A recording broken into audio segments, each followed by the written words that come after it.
Dans les recoins de Lille se dénichent des talents. Au bout de la rue Solferino, à côté du parc Jean-Baptiste Lebas, ce sont des beatboxers que l'on retrouve.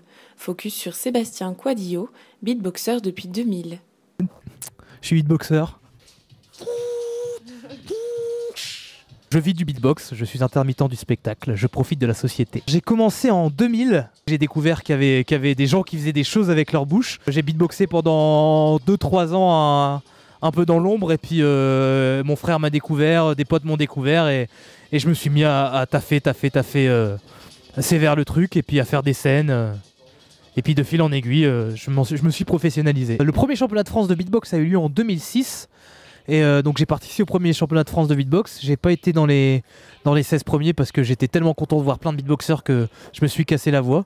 J'ai fait 2007-2008. 2007-2008, j'ai fait 8e de finale.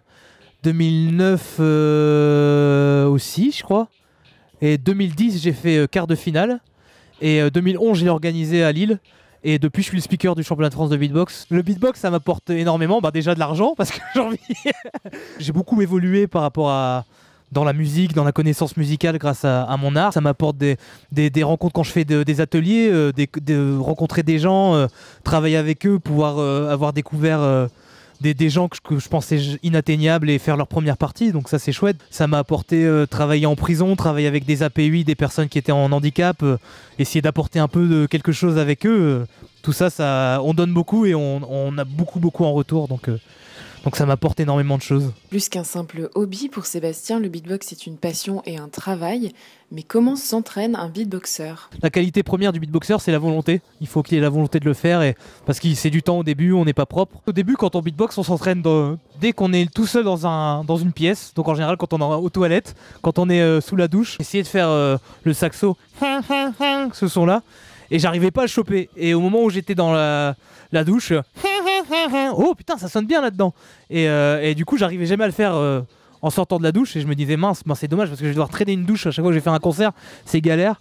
Et du coup, j'ai travaillé, mais j'ai su comment mettre ma bouche pour réussir à atteindre ce son.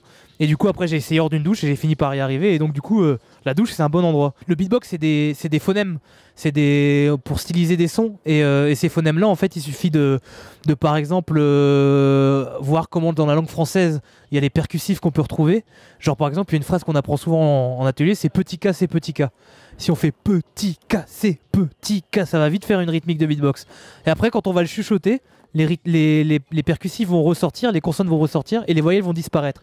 Petit K, c'est petit K, c'est petit. On l'a compris, Sébastien est donc un passionné de beatbox, passion qu'il compte bien partager via ses ateliers ou comme ici lors d'un apéro entre amateurs et professionnels.